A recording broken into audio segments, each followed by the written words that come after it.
Pourquoi on a de plus en plus de patients avec des sensibilités? Tout d'abord, quelle est l'origine des sensibilités dentaires?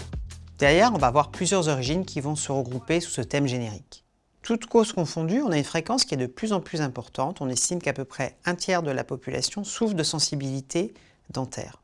Pour les sensibilités dentaires hors carie, qui deviennent chroniques sur le long terme sans cause de pathologie à proprement parler, elles ont deux origines.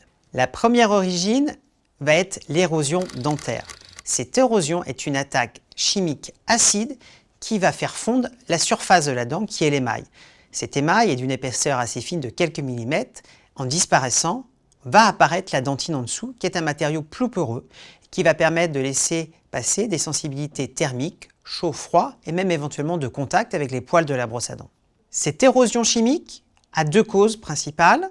La première cause, c'est généralement l'alimentation qui est trop acide et qui va faire en fait une fonte de la dent. On peut avoir aussi une origine médicale avec les reflux gastro-œsophagiens. La deuxième source de sensibilité, ça peut être les séquelles liées à une maladie parodontale, maladie des gencives et de l'os, qui va provoquer une fonte de ces tissus et qui va laisser apparaître la racine des dents, ce qu'on appelle le déchaussement. Ces sensibilités ne sont pas à négliger, il faut absolument les prendre en charge, parce que sur le long terme, elles peuvent aussi provoquer un manque d'hygiène sur ces zones-là et favoriser des lésions carieuses ou accentuer des maladies parodontales. Quels sont les conseils qu'on peut apporter à nos patients?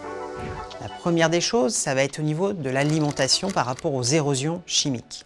Cette érosion, il va falloir la limiter. Donc dans l'alimentation, on ne doit pas consommer en permanence des produits très acides, de type soda, mais aussi jus de fruits, agrumes.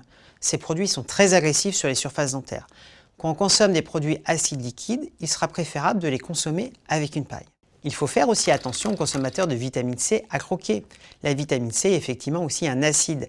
Si c'est une pratique qui est régulière, on va avoir un impact d'érosion majeure, notamment au niveau des molaires. Vis-à-vis des maladies parodontales, il sera nécessaire de prendre en charge les parodontites pour éviter une aggravation du déchaussement des dents, mais il sera nécessaire en parallèle aussi de traiter les sensibilités. Alors justement, comment apporter un soulagement à ces sensibilités? Alors, notamment la première des recommandations, ça va être l'usage de produits topiques contenant des reminéralisants en dentifrice et éventuellement aussi en bain de bouche. Il est nécessaire aussi de recommander un brossage minutieux mais non agressif au niveau des surfaces dentaires et des gencives. Il faudra se référer aux recommandations notamment que porte l'UFSBD aux techniques de la méthode brosse. Vis-à-vis de l'usage des dentifrices, vous allez avoir des gammes spécifiques contenant des agents désensibilisants qui, selon les produits, vont avoir une action plus ou moins rapide.